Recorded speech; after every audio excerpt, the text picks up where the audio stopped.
Hi hello friends, welcome back to my channel. Friends, ಎಲ್ಲರೂ ಹೇಗಿದ್ದೀರಾ? ನಾನು ಕೂಡ ತುಂಬಾ ಚೆನ್ನಾಗಿದ್ದೀನಿ. ಮೋಸ್ಟ್ ರಿಕ್ವೆಸ್ಟೆಡ್ ವಿಡಿಯೋ ಅಂತ ಹೇಳ್ತೀನಿ ಇದನ್ನು. ಬಿಕಾಸ್ ಈ ಝೀರೋ ನೆಕ್ ಅಥವಾ ಜ್ಯುವೆಲ್ ನೆಕ್ ಅಂತ ಏನಂತ ಕರಿತೀವಿ, ನೀವು ಇಲ್ಲಿ ನಾನು ಪಿಕ್ಚರಲ್ಲಿ ತೋರಿಸ್ತಿದ್ದೀನಲ್ಲ, ಈ ಬ್ಲೌಸ್ದು ಕಟಿಂಗ್ ವಿಡಿಯೋ ಬೇಕು ಅಂದ್ಬಿಟ್ಟು ಎಷ್ಟೋ ಜನ ನನಗೆ ಕಮೆಂಟ್ಸ್ ಮುಖಾಂತರ ಅಥವಾ ಪರ್ಸ್ನಲಾಗಿ ಮೆಸೇಜ್ ಮಾಡಿ ಕೇಳಿದ್ದಾರೆ. ನನ್ನ ಇನ್ಸ್ಟಾಗ್ರಾಮ್ ಪೇಜಲ್ಲಂತೂ ದಿನಕ್ಕೊಂದು ಮೆಸೇಜ್ ಈ ಬ್ಲೌಸ್ ಬಗ್ಗೆ ನನಗೆ, ಮೇಡಮ್ ಇದು ಕಟಿಂಗ್ ಮತ್ತು ಸ್ಟಿಚಿಂಗ್ ವಿಡಿಯೋನ ತಿಳಿಸ್ಕೊಡಿ ಅಂತ ಕಮೆಂಟ್ ಮಾಡಿದ್ದಾರೆ. ಸೊ ಫೈನಲಿ ಈ ಝೀರೋ ನೆಕ್ ಅಥವಾ ಜ್ಯುವೆಲ್ ನೆಕ್ ಬ್ಲೌಸ್ ಅಂತ ಏನೇನು ಕರಿತೀವೋ ಅದರ ಕಟಿಂಗ್ ವಿಡಿಯೋನ ಇವತ್ತು ನಾನು ತೋರಿಸ್ತಾ ಇದ್ದೀನಿ. ಸೇಮ್ ಈ ಫೋಟೋಲಿರೋ ಬ್ಲೌಸ್ಗೆ ಜಿಪ್ ಅನ್ನೋದು ಫ್ರಂಟ್ ಬಂದಿದೆ. ನಾನು ಈ ವಿಡಿಯೋದಲ್ಲಿ ತೋರಿಸ್ತಾ ಇರೋದು ಬ್ಯಾಕ್ ಜಿಪ್ಪು ಬರುತ್ತೆ, ಫ್ರಂಟ್ ಬಂದು ನಮಗೆ ಈ ಥರ ಕ್ಲೋಸರ್ ನೆಕ್ ಥರ ಬರುತ್ತೆ. ಸೇಮ್ ಪ್ಯಾಟ್ರನು, ಜಿಪ್ಪು ಮಾತ್ರ ಅವ್ರ ಫ್ರಂಟ್ ಇದೆ, ನಾನಿಲ್ಲಿ ಬ್ಯಾಕ್ ಜಿಪ್ಪು ಬರೋ ಥರ ಕಟಿಂಗ್ ವಿಡಿಯೋನ ತೋರಿಸ್ತಾ ಇದ್ದೀನಿ. ಇದು ನನ್ನದೇ ಮೆಜರ್ಮೆಂಟ್ಗೆ ನಾನು ಇಲ್ಲಿ ಕಟಿಂಗನ್ನು ತೋರಿಸ್ತಾ ಇರೋದು. ನನ್ನ ಬಾಡಿ ಮೆಜರ್ಮೆಂಟ್ಸ್ ಪ್ರಕಾರ ನಾನಿಲ್ಲಿ ಮಾರ್ಕಿಂಗನ್ನು ಮಾಡಿ ತೋರಿಸ್ತೀನಿ. ನನ್ನ ಬ್ಲೌಸ್ ಲೆಂತ್ ಬಂದು 14.5 ಬೇಕು. ನಾನು ಫುಲ್ ಶೋಲ್ಡರ್ ಬಂದು 16. ನಾನು ಡೀಪ್ ನೆಕ್ ಬ್ಲೌಸಸ್ಗಾದರೆ 15 ಇಂಚಸ್ ಫುಲ್ ಶೋಲ್ಡರ್ ತೊಗೊತೀನಿ. ಬೋಟ್ ನೆಕ್ಕು, ಕ್ಲೋಸ್ ನೆಕ್ ಬ್ಲೌಸ್ಗಳಿಗಾದರೆ ನಾನು ಫುಲ್ ಶೋಲ್ಡರು 16 ತೊಗೊಳ್ತೀನಿ. ನನ್ನ ಅಪ್ಪರ್ ಚೆಸ್ಟ್ ಬಂದು 37, ನನ್ನ ಫುಲ್ ಬಸ್ಟ್ ಬಂದು 38. ಅಪ್ಪರ್ ಚೆಸ್ಟ್ ಮತ್ತು ಫುಲ್ ಬಸ್ಟ್ಗೆ ನನಗೆ ಜಸ್ಟ್ 1 ಇಂಚ್ ಮಾತ್ರ ಡಿಫ್ರೆನ್ಸ್ ಇದೆ.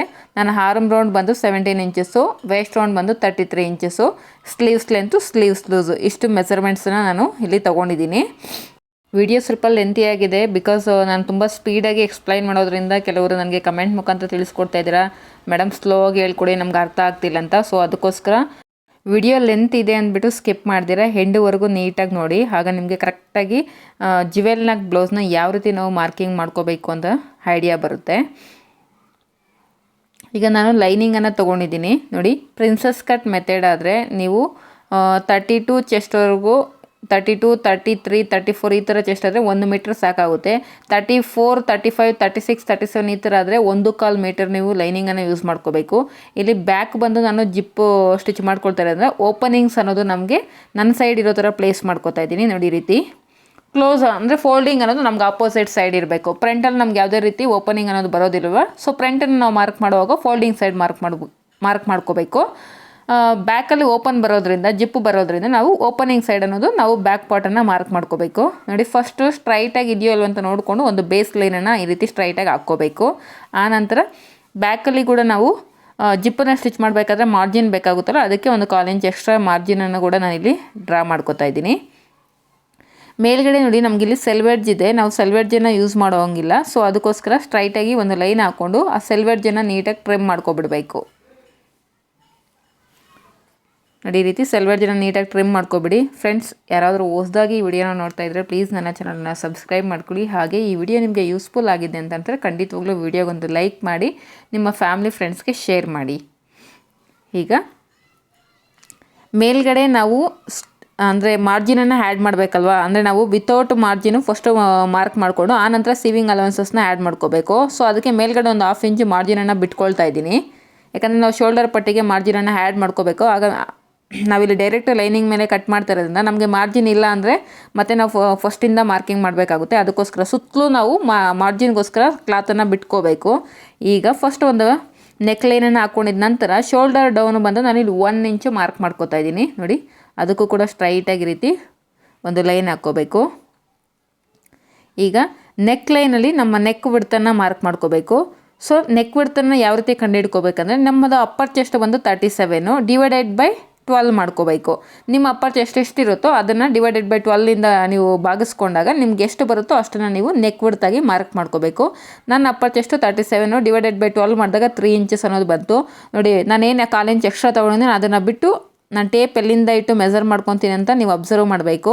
ನಾನು ಫುಲ್ ಶೋಲ್ಡರ್ ಬಂದು 16 ಇಂಚಸ್ಸು, ಅದರಲ್ಲಿ ಅರ್ಧ 8 ಇಂಚಸ್ಸು, ಶೋಲ್ಡರ್ ಲೈನಲ್ಲಿ 8 ಇಂಚಸ್ಗೆ ರೀತಿ ಮಾರ್ಕ್ ಮಾಡಿಕೊಂಡು ನೆಕ್ ಪಾಯಿಂಟು ಮತ್ತು ಶೋಲ್ಡರ್ ಪಾಯಿಂಟ್ನ ಈ ರೀತಿ ಕ್ರಾಸಾಗಿ ಜಾಯಿನ್ ಮಾಡ್ಕೋಬೇಕು. ಈಗ ನಾವು ಆರ್ಮ್ ರೌಂಡನ್ನು ಮಾರ್ಕ್ ಮಾಡ್ಕೊಳ್ಳೋದಕ್ಕೆ ನನ್ನ ಆರ್ಮ್ ರೌಂಡ್ ಬಂದು 17 ಡಿವೈಡೆಡ್ ಬೈ 2 ಮಾಡಿದ್ರೆ 8.5 ಬಂತು. ಆ 8.5ಅಲ್ಲಿ 1.75ನ ಮೈನಸ್ ಮಾಡ್ಕೋಬೇಕು. ನಿಮ್ಮ ಆರ್ಮ್ ರೌಂಡ್ ಎಷ್ಟಿರುತ್ತೋ ಅದನ್ನು ಡಿವೈಡೆಡ್ ಬೈ 2 ಮಾಡಿ ಬಂದಿರೋ ಅಂಥ ಆನ್ಸರಲ್ಲಿ 1.25 ಇಂಚಿನ ಮೈನಸ್ ಮಾಡ್ಕೊಳ್ಳಿ. ಈ ರೀತಿ ಮಾಡಿದಾಗ ನನಗೆ 6.25 ಇಂಚ್ ಅನ್ನೋದು ಬಂತು ನೋಡಿ. ಶೋಲ್ಡರ್ ಪಾಯಿಂಟ್ ಹತ್ರದಿಂದ ಟೇಪನ್ನು 6.25 ಇಂಚ್ ಎಲ್ಲಿಗೆ ಬರುತ್ತೋ ಅಲ್ಲಿಗೆ ರೀತಿ ಒಂದು ಮಾರ್ಕ್ ಮಾಡಿಕೊಂಡು ಅಲ್ಲಿ ಕೂಡ ಒಂದು ಲೈನ್ ಹಾಕ್ಕೋಬೇಕು. ಇದು ಬಂದು ನಮಗೆ ಚೆಸ್ಟ್ ಲೈನು. ಈ ಚೆಸ್ಟ್ ಲೈನ್ ಮೇಲೆ ಈಗ ನಾನು ಬಸ್ಟನ್ನು ಮಾರ್ಕ್ ಮಾಡ್ಕೋತೀನಿ. ನನ್ನ ಬಸ್ಟ್ ಬಂದು ಎಷ್ಟಿದೆ 38 ಇದೆ. ಅದಕ್ಕೆ ಪ್ಲಸ್ 2 ಇಂಚಸ್ ಲೂಸಿಂಗನ್ನು ಆ್ಯಡ್ ಮಾಡಿದಾಗ 40 ಆಗುತ್ತೆ. ಡಿವೈಡೆಡ್ ಬೈ 4 ಮಾಡಿದಾಗ 10 ಇಂಚಸ್ ಆಗುತ್ತೆ. ಅಂದರೆ 4ನೇ ಒಂದು ಭಾಗ 10 ಇಂಚಸ್ ಅನ್ನೋದು ಬರುತ್ತೆ. ನಮಗೆ ಎಷ್ಟು ಬಂದಿರುತ್ತೋ ಅದರಲ್ಲಿ 1/4 ಇಂಚಿನ ಮೈನಸ್ ಮಾಡಿಕೊಂಡು ನೀವು ಬ್ಯಾಕ್ ಪಾರ್ಟಲ್ಲಿ ಮಾರ್ಕ್ ಮಾಡ್ಕೋಬೇಕು. ಸಪೋಸ್ ನಿಮಗೆ 9 ಇಂಚಸ್ ಬಂದಿರುತ್ತೆ ಅಂದ್ಕೊಳ್ಳಿ, ಅದರಲ್ಲಿ 1/4 ಇಂಚು ಮೈನಸ್ ಮಾಡಿಕೊಂಡು 8.75 ಇಂಚಿಗೆ ಮಾರ್ಕ್ ಮಾಡ್ಕೊಳ್ಳಿ. ಈಗ ನಾವು ಒಳಗಡೆಗೆ ಚೆಸ್ಟ್ ಲೈನ್ ನಾವೇನು ಮಾರ್ಕ್ ಮಾಡ್ಕೊಂಡಿದ್ದೀವಲ್ಲ ಬಸ್ಟು, ಆ ಪಾಯಿಂಟ್ ಹತ್ರದಿಂದ ಹೊರಗಡೆ ನಾವು ಆರ್ಮ್ ಕರ್ವ್ ಲೈನ್ಗೆ ಮಾರ್ಕ್ ಮಾಡ್ಕೊಳ್ಳೋದಕ್ಕೆ ನನ್ನ ಅಪ್ಪರ್ ಚೆಸ್ಟ್ ಬಂದಿದ್ದು 37, ಅದರಿಂದ ನಾನು 2ವರೆಗೆ ಮಾರ್ಕ್ ಮಾಡ್ಕೊಳ್ತಾ ಇದ್ದೀನಿ. ನಿಮ್ದು ಒಂದು ವೇಳೆ 35 34 ಆದರೆ 2 ಇಂಚಸ್ ಮೇಲೆ 4 ಪಾಯಿಂಟ್ಸ್ಗೆ ಮಾರ್ಕ್ ಮಾಡ್ಕೊಳ್ಳಿ. ಒಂದು ವೇಳೆ 32 ಚೆಸ್ಟ್ ಅಪ್ಪರ್ ಚೆಸ್ಟ್ ಆದರೆ 2 ಇಂಚಸ್ ಮೇಲೆ 2 ಪಾಯಿಂಟ್ಸ್ಗೆ ಮಾರ್ಕ್ ಮಾಡ್ಕೊಳ್ಳಿ. ನಾನು ಇಲ್ಲಿ ನನ್ನ ಅಪ್ಪರ್ ಚೆಸ್ಟ್ ಬಂದು 37 ಆಗಿರೋದ್ರಿಂದ ನಾನು 2ವರೆಗೆ ಮಾರ್ಕ್ ಮಾಡ್ಕೊಂಡಿದ್ದೀನಿ. ನೋಡಿ, ಆ ಪಾಯಿಂಟ್ ಹತ್ರದಿಂದ ಉಕ್ಸ್ಪಟ್ಟಿ ಸೈಡ್ಗೆ ಈ ರೀತಿ ಅಳತೆ ಮಾಡ್ಕೊಂಡಾಗ 7.25 ಇಂಚ್ ಅನ್ನೋದಿದೆ. ಸೇಮ್ ಅಷ್ಟೇ ಮೆಸರನ್ನು ಮೇಲ್ಗಡೆ ಶೋಲ್ಡರ್ ಲೈನಲ್ಲೂ ಮಾರ್ಕ್ ಮಾಡ್ಕೋಬೇಕು. ಈ ರೀತಿ ಸ್ಟ್ರೈಟ್ ಲೈನ್ ಬರಬೇಕಂದ್ರೆ ಈ ರೀತಿ ಮಾರ್ಕ್ ಮಾಡ್ಕೊಂಡು ನೀವು ಒಂದು ಸ್ಟ್ರೈಟ್ ಲೈನನ್ನು ಹಾಕ್ಕೋಬೇಕು. ಈಗ ಟೇಪನ್ನು ಆ ಲೈನ್ ಮೇಲೆ ಈ ರೀತಿ ಫೋಲ್ಡ್ ಮಾಡ್ಕೊಂಡು ಮಿಡ್ ಪಾಯಿಂಟನ್ನು ಕಂಡುಹಿಡ್ಕೋಬೇಕು. ಆ ಮಿಡ್ ಪಾಯಿಂಟ್ ಹತ್ರದಿಂದ 1 ಇಂಚು ಮೀಟಿಂಗ್ ಪಾಯಿಂಟ್ನ ಅರೇಂಜ್ ಮಾಡ್ಕೊಳ್ಳಿ. ನೋಡಿ ಈ ರೀತಿ. ಈಗ ನಾವೇನು 1 ಇಂಚು ಮೀಟಿಂಗ್ ಪಾಯಿಂಟ್ ಅರೇಂಜ್ ಮಾಡ್ಕೊಂಡಿದ್ದು ಆ ಪಾಯಿಂಟು ಮತ್ತು ನಾವೇನು ಬಸ್ಟನ್ನು ಮಾರ್ಕ್ ಮಾಡ್ಕೊಂಡಿದ್ದು ಆ ಪಾಯಿಂಟ್ ಎರಡನ್ನೂ ಸೇರಿಸಿ ಈ ರೀತಿ ನಾವು ಆರ್ಮ್ ಕರ್ವ್ ಲೈನನ್ನು ಮಾರ್ಕ್ ಮಾಡ್ಕೋಬೇಕಾಗುತ್ತೆ. ನಮ್ಮ ಶೋಲ್ಡರ್ ನೋಡಿ, ನನ್ನ ಶೋಲ್ಡರ್ ಪಾಯಿಂಟ್ ಅನ್ನೋದು ಆರ್ಮ್ ಕರ್ವ್ ಲೈನಿಗಿಂತ ಹೊರಗಡೆ ಹೋಗಿದೆ. ನಮ್ಮದು 8 ಇಂಚಸ್ಸು ಶೋಲ್ಡರ್ ಇದೆ, ನಿಮ್ಮದು ಒಂದು ವೇಳೆ 7 ಇಂಚಸ್ ಈ ಥರ ಇದ್ದರೆ ಒಳಗಡೆ ಬರುತ್ತೆ. ಅಂದರೆ ನಮ್ಮದು ಆರ್ಮ್ ಕರ್ವ್ ಲೈನ್ ಏನಿದೆಯೋ ಆ ಆರ್ಮ್ ಕರ್ವ್ ಲೈನ್ ಒಳಗಡೆಗೆ ಬರುತ್ತೆ. ಅದನ್ನು ಯಾವ ರೀತಿ ಮಾರ್ಕ್ ಮಾಡ್ಕೋಬೇಕು ಅಂತ ಇಲ್ಲಿ ತೋರಿಸ್ಕೊಡ್ತೀನಿ ನೋಡಿ. ಇಫ್ ಇನ್ ಕೇಸ್ ಏನಾದರೂ ನಿಮ್ಮದು ಒಂದು ವೇಳೆ 7 ಇಂಚಸ್ ಶೋಲ್ಡರ್ ಇರುತ್ತೆ ಅಂತ ಅಂದ್ಕೊಳ್ಳಿ. ನೋಡಿ, ನಿಮ್ಮ ಆರ್ಮ್ ಕರ್ವ್ ಲೈನ್ ಒಂದು ವೇಳೆ ಹೊರಗಡೆ ಬಂತು ಅಂದರೆ ಸೊ ಇಲ್ಲಿಂದ ನೀವು ಈ ಫ್ರೆಂಚ್ ಆರ್ಮ್ ಕರ್ವ್ ಸ್ಕೇಲನ್ನು ಪ್ಲೇಸ್ ಮಾಡ್ಕೊಂಡು ನೋಡಿ ಈ ರೀತಿ ಡ್ರಾ ಮಾಡ್ಕೋಬೇಕು. ಹೊರಗಡೆ ಹೋದರೆ ನಾನು ಇವಾಗ ಯಾವ ರೀತಿ ಮಾರ್ಕ್ ಮಾಡ್ಕೊಳ್ಳೋದು ಆ ರೀತಿ ಮಾರ್ಕ್ ಮಾಡ್ಕೊಳ್ಳಿ.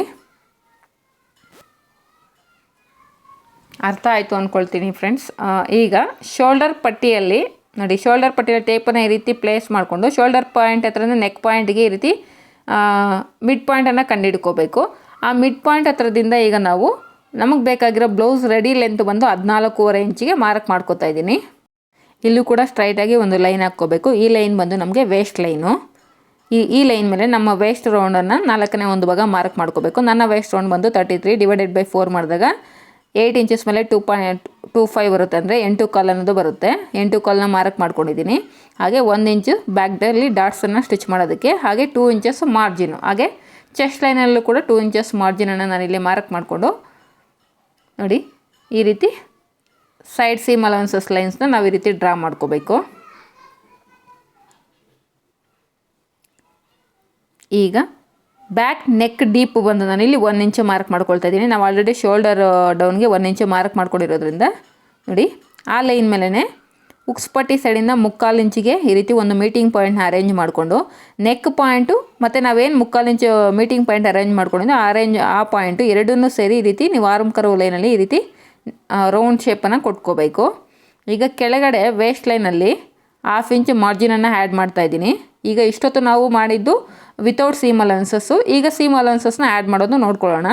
ನೋಡಿ, ಡಾಟ್ಸನ್ನು ಮಾರ್ಕ್ ಮಾಡ್ಕೊಳ್ಳೋದಕ್ಕೆ ಟೇಪನ್ನು ಈ ರೀತಿ ಸೈಡ್ ಸೀಮ್ ಅಲೌನ್ಸಸ್ಗೆ ಈ ರೀತಿ ಪ್ಲೇಸ್ ಮಾಡಿಕೊಂಡು ಮಿಡ್ ಪಾಯಿಂಟನ್ನು ಕಂಡುಹಿಡ್ಕೋಬೇಕು. ನೋಡಿ ಈ ರೀತಿ ಮಾರ್ಕ್ ಮಾಡಿಕೊಂಡು ನಾನಿಲ್ಲಿ ಡಾಟ್ ಲೆಂತ್ ಬಂದು 5 ಇಂಚಸ್ ಮಾರ್ಕ್ ಮಾಡ್ಕೊಳ್ತಾ ಇದ್ದೀನಿ. ಯಾಕಂದರೆ ಬ್ಯಾಕ್ ಸೈಡ್ ನಮ್ಗೆ ಯಾವುದೇ ರೀತಿ ಡಿಸೈನ್ ಅನ್ನೋದು ಬರೋದಿಲ್ಲ. ಸೊ ನೀವು 5 or 5.5ವರೆಗೂ ನೀವು ಡಾಟ್ ಲೆಗ್ಗನ್ನು ತೊಗೋಬೋದು. ಆ ಕಡೆ 1/2 ಇಂಚು ಈ ಕಡೆ 1/2 ಇಂಚಿಗೆ ಈ ರೀತಿ ಮಾರ್ಕ್ ಮಾಡಿಕೊಂಡು ಬ್ಯಾಕ್ ಡಾಟನ್ನು ಕೂಡ ಈ ರೀತಿ ಮಾರ್ಕ್ ಮಾಡ್ಕೋಬೇಕು. ಈಗ ಆರ್ಮ್ ರೌಂಡ್ ಹತ್ರ ಸೀವಿಂಗ್ ಅಲೌನ್ಸಸ್ನ ಆ್ಯಡ್ ಮಾಡಬೇಕು. ನಾನಿಲ್ಲಿ 1 ಸೆಂಟಿಮೀಟರ್ ಅಷ್ಟು ಸೀವಿಂಗ್ ಅಲೌನ್ಸಸ್ನ ಆ್ಯಡ್ ಮಾಡ್ತಾಯಿದ್ದೀನಿ. ನೀವು ಬೇಕಾದರೆ 1/2 ಇಂಚು ಬೇಕಾದರೂ ಸೀವಿಂಗ್ ಅಲೌನ್ಸಸ್ನ ಆ್ಯಡ್ ಮಾಡ್ಕೋಬೋದು. ಈ ರೀತಿ ಆರ್ಮ್ ಕರ್ವ್ ಶೇಪ್ ಲೈನ್ ನಾವೇನು ಡ್ರಾ ಮಾಡಿದ್ದು ಆ ಲೈನ್ ಮೇಲೆ 1 ಸೆಂಟಿಮೀಟರ್ ನಮಗೆ ಬರೋ ಥರ ನಾನಿಲ್ಲಿ ಸೀವಿಂಗ್ ಅಲೌನ್ಸಸ್ನ ಆ್ಯಡ್ ಮಾಡ್ತಾಯಿದ್ದೀನಿ. ನೀವೆಷ್ಟು ಸ್ಟಿಚಿಂಗ್ ಮಾರ್ಜಿನ್ ಸ್ಟಿಚ್ ಮಾಡ್ತೀರೋ ಅಷ್ಟನ್ನು ಆ್ಯಡ್ ಮಾಡ್ಕೋಬೇಕು. ಆದಷ್ಟು 1 ಸೆಂಟಿಮೀಟರ್ ಅಥವಾ 1/2 ಇಂಚು ಅದಕ್ಕೆ ಮೇಲೆ ನೀವು ಸೀವಿಂಗ್ ಅಲೌನ್ಸಸ್ನ ಆ್ಯಡ್ ಮಾಡೋಂಗಿಲ್ಲ. ಮೇಲ್ಗಡೆ ಶೋಲ್ಡರ್ ಜಾಯಿನ್ಗೋಸ್ಕರ 1/2 ಇಂಚು ಮಾರ್ಜಿನನ್ನು ಈ ರೀತಿ ಡ್ರಾ ಮಾಡಿಕೊಂಡೆ. ಹಾಗೆ ನೆಕ್ ಹತ್ರ ಕೂಡ ನಾವು ಬ್ಯಾಕ್ ಸೈಡ್ ನೆಕ್ ಪಟ್ಟಿನ ಸ್ಟಿಚ್ ಮಾಡಬೇಕಾದ್ರೆ ಮಾರ್ಜಿನ್ ಬೇಕಾಗುತ್ತೋ ಅಲ್ಲೂ ಕೂಡ ನಾನು 1/4 ಇಂಚು ಮಾರ್ಜಿನನ್ನು ಈ ರೀತಿ ಮಾರ್ಕ್ ಮಾಡ್ಕೋತಾ ಇದ್ದೀನಿ.